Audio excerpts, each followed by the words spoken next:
I wasn't even wearing yoga pants. That's the first thing I thought as I stood in front of his door, my heart beating way too fast for a Tuesday afternoon. My phone buzzed in my purse. A message from my husband. Hope class goes well. Pick up oat milk after? I smiled at the irony. Oat milk. Innocent. Predictable. Domestic. Meanwhile, I was about to walk into a man's apartment who wasn't my husband, wearing lipstick he's never seen on me. Started as a joke. A harmless flirtation at the coffee shop I'd been sneaking off to after work. He made my latte with that crooked grin like he already knew what it would do to me. I never told him I was married. I never told him anything, really. And yet, it was all there. In the glances, the too long silences, the way my hand lingered too close to his when he passed me my drink. His name was Julian.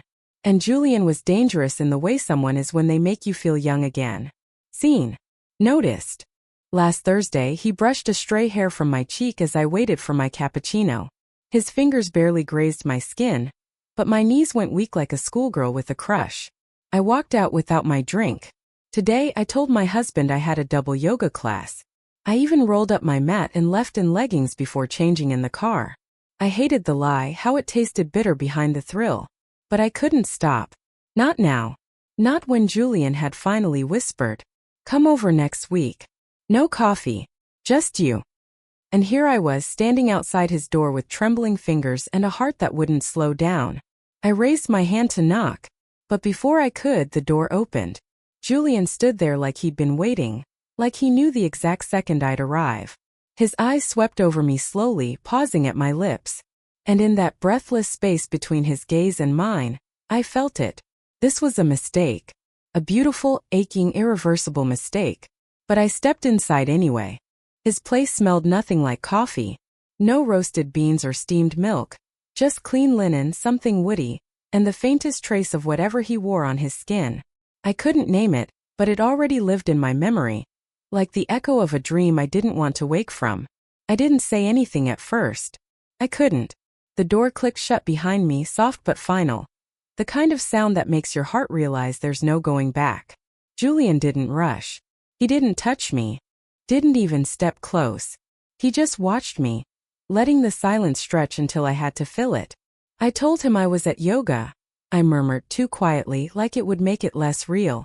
The words tasted strange in this space. Not guilty exactly, but fragile. Julian tilted his head. Was it a good class? I laughed, breath catching on the edge of it, and for a second I hated how easy it was to lie, to hide behind humor. But something about the way he looked at me, curious, patient, unafraid, made me want to unravel. I don't even like yoga, I said. He walked past me slowly, like gravity worked differently in this apartment. He poured water into a glass and handed it to me, fingers brushing mine, deliberate, unhurried, like he was already memorizing the weight of my touch. "It's okay," he said, voice low. "We all pretend sometimes." I took a sip, though my throat was tight. I don't usually do this. Julian didn't answer right away. Instead, he stepped in close. Not touching, not yet, just there, letting me feel the warmth between us like it was alive. His voice dropped. "But you're not doing anything." "Not yet." Those words, not a threat, not even a promise, just a mirror. They hung in the air like a dare. And I hated how true they felt. My body was already betraying me. Skin awake, pulse reckless, breath catching on every second. All he'd done was look at me, and still I was unraveling. I could leave. I could text my husband something casual. Class ran late. Headed to the store. Be home soon. And just walk out of this fantasy. But I didn't. Instead, I said something I wasn't ready to admit out loud. "I don't know what I'm doing here." And Julian, steady, calm, and possibly close, leaned in just enough to let his breath touch my jaw. "You're here because you wanted to be." And God help me, he was right. I hadn't moved. Not really. But suddenly I was inches from him, the world shrinking until it was just the space between our bodies, and how badly I wanted to close it. Julian didn't touch me. He just looked at me with those unreadable eyes, and somehow that was worse. Because touch can lie. But eyes, they show everything.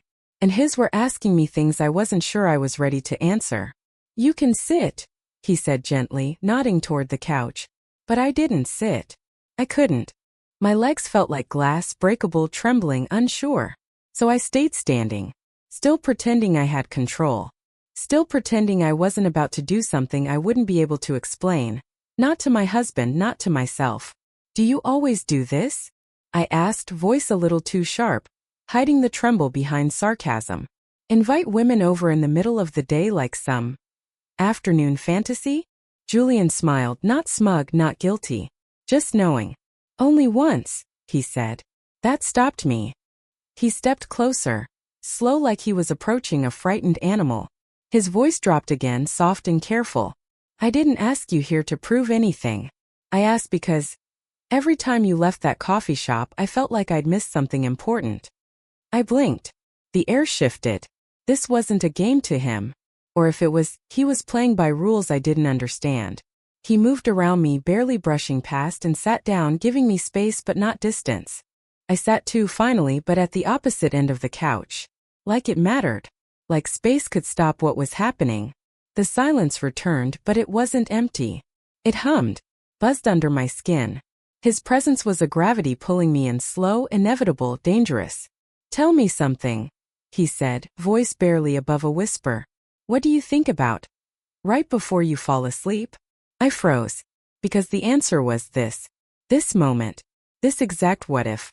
The possibility of his mouth on mine, his hands somewhere they shouldn't be, the warmth of his body where the guilt couldn't reach. I didn't say that, of course. Instead, I whispered, "Lately, I think about not feeling numb all the time." And there it was. Not seduction, but confession. Julian turned to me slowly, gaze soft but sure. "That's why you're here," he said. "Not for me. For you." And I wanted to tell him he was wrong. But I didn't. Because he wasn't. The couch between us felt like a line I wasn't sure I was brave enough to cross. But something in me, something quieter than guilt and louder than fear, was already leaning in his direction. Julian stayed still. No pressure. No clever moves. Just presence. And the unbearable warmth of his attention.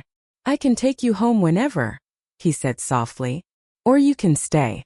We don't have to do anything. You don't even have to say a word." I looked at him then, really looked. At the quiet intensity in his face. The patience. The storm he wasn't unleashing unless I asked for it. And God, that was the most dangerous part. He wasn't chasing me. He was waiting. There's something terrifying about someone who sees your loneliness before you do. Who touches nothing but still makes your skin feel too tight. Your breath too loud, your heart too reckless. "I used to want everything to feel new again," I said, staring down at my hands. "And now I just want something to feel real." Julian leaned forward, elbows resting on his knees, gaze steady. "I'm real," he said. "And I think you are too. You just forgot." The words settled into me like heat, slow, aching, true. I reached for the glass of water again, just to do something with my hands. But my fingers trembled and I felt him notice. He didn't comment. He just let the silence stretch, like he was giving me room to fall apart if I needed to. My voice came out quieter than I expected. "I didn't come here to be touched." Julian nodded. "I know." And then, after a beat that felt like a held breath, "But if you change your mind, I touch you like someone who knows what it means." That undid me. Not because it was seductive, but because it wasn't. It was careful, respectful, promise, not a demand. And that kind of intimacy, the slow kind, the safe kind, felt more dangerous than anything else in the world. My body leaned before I gave it permission. Just slightly.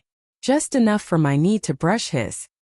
He looked at me then, and in that shared glance I felt the whole room tilt. Desire, hesitation, curiosity, guilt, all tangled up in one unbearable moment of almost. He didn't kiss me, but he could have. And we both knew it.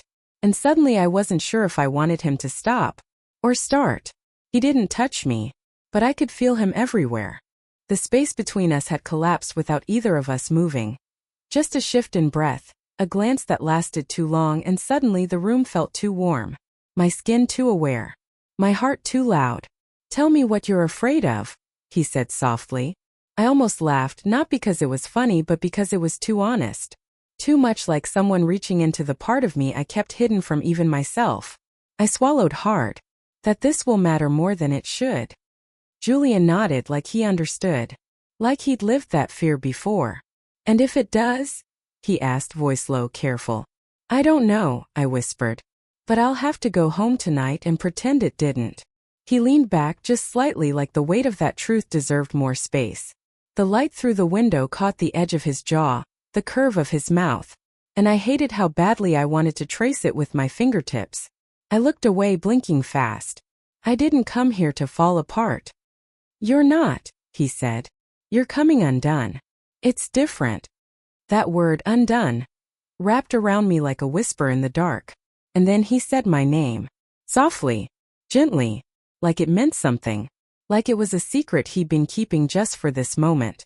And something broke inside me. Not with noise, but with surrender. With the silence that comes when you finally stop pretending. I reached for his hand. I didn't even realize I'd done it, but there it was. My fingers tangled in his like they belonged there. Like they'd been waiting for this contact. Aching for it. Julian looked at our hands, then at me. His eyes were steady, but his breath had shifted, heavier, deeper. He brought our joined hands to his lips, pressing a kiss to the back of mine, slow and reverent. Not claiming. Just noticing. I closed my eyes. And in that moment, nothing existed outside this apartment. Not my husband. Not the lie I told. Not the life I'd been folding myself into like a paper version of the woman I used to be. Just the warmth of Julian's lips on my skin.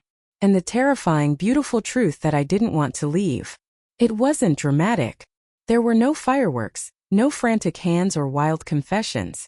Just the quiet, pulsing tension of two people who had already crossed the point of no return. Even if we hadn't moved. His thumb brushed over the back of my hand again, slower this time. Like he was reading me through touch. Like he knew what I needed before I could say it out loud. You're shaking, he murmured. I know, I whispered. Want me to stop? I met his eyes. And the answer lived in the way I leaned into his touch. In the way I didn't pull my hand back. In the way I was already aching for something I couldn't name. Not quite touch, not quite escape. Just release. From pretending. From silence. From being a good wife with a perfect routine and nothing to say. He didn't move closer. He waited for me. So I did the thing I never thought I'd do. I crossed the last bit of space between us. Slowly, carefully, I brought my face close to his. Not kissing. Not yet. Just being there. Letting the gravity do what guilt couldn't stop. Our foreheads touched. Just that. But in that moment I felt everything. His breath against my cheek. The quiet tremble in my chest. The way time slowed to hold us still. His hands didn't grab me. They held gentle, open, certain. One on my waist. One at the base of my neck. And then finally our lips met. It wasn't rushed. It was a confession. One long quiet sentence that said, I know this is wrong, but I've never felt more alive. I melted into him like a secret I'd been keeping from myself. He kissed me like he was trying to remember the exact shape of who I were beneath all the roles I played. Wife. Woman. Ghost. Stranger. When we finally pulled apart, I didn't open my eyes. Because I knew the second I looked at him, I wouldn't be able to pretend this didn't mean something. And I wasn't ready for what that would cost. I should have left right then. Kissed him once. Let it be a moment I folded away forever. Some untouchable fantasy I'd relive in quiet car rides and restless nights. But I didn't. We stayed there, breathing each other in. Our foreheads still touching. His hands still resting gently at my sides like I might shatter if he let go. And maybe I would have. Because I didn't feel strong in that moment. I felt raw. Open. Real in a way I hadn't in years. Julian traced a line down my arm, featherlight, until his fingers found my wrist. He held it like it meant something. You okay? He asked quietly. I nodded, but the tears had already started. Silent. Unstoppable. Hey, he whispered, brushing them away with his thumb. It's all right. It's not, I said. It's really not. And I hated how I wanted him to hold me anyway. Not for comfort. But because I needed to feel wanted, not needed, not useful, not convenient, wanted. He pulled me into him then, slow and careful. My head on his chest. His arms around me. The kind of embrace that doesn't try to fix anything. Just holds the mess. His heartbeat was steady. Mine wasn't. You don't have to decide anything today, he said into my hair. But he was wrong, because I'd already decided something the second I walked through that door.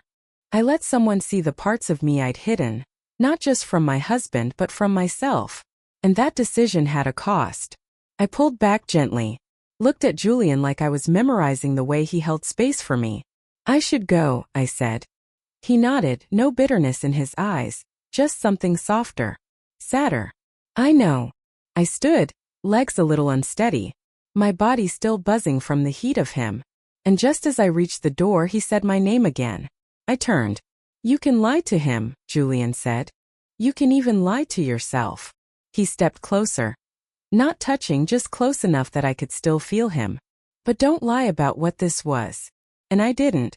Because what happened between us wasn't just desire. It was a mirror. And I saw myself in it, flawed, longing, alive. Maybe for the first time in years. The sky had shifted by the time I left. That soft, golden hush before evening, where everything feels quiet and exposed. I walked back to my car like I was moving underwater. Every step slow. Every breath thick with the scent of him still on my skin. I sat behind the wheel and just stared. At my reflection. At the way my lipstick was slightly smudged. At the way my eyes looked older. And brighter. Somehow both. I didn't cry. Not then. There was too much heat in my chest. Too much of him still humming through my veins. My phone buzzed. A message from my husband. Everything okay? Want me to start dinner? I stared at the words for a long time. What was I supposed to say? Yes, everything's fine. Just got out of yoga. Nothing happened today except the unraveling of who I thought I was. I typed, yeah, all good. On my way. And in that lie, simple, harmless, ordinary, I felt everything I'd left behind in that apartment. Every breath, every glance, every heartbeat I shouldn't have offered. I drove home with the windows cracked, hoping the wind would cool the flesh in my cheeks. It didn't. When I walked through the front door, he smiled at me from the kitchen, barefoot, stirring something on the stove. Hey babe, how was yoga?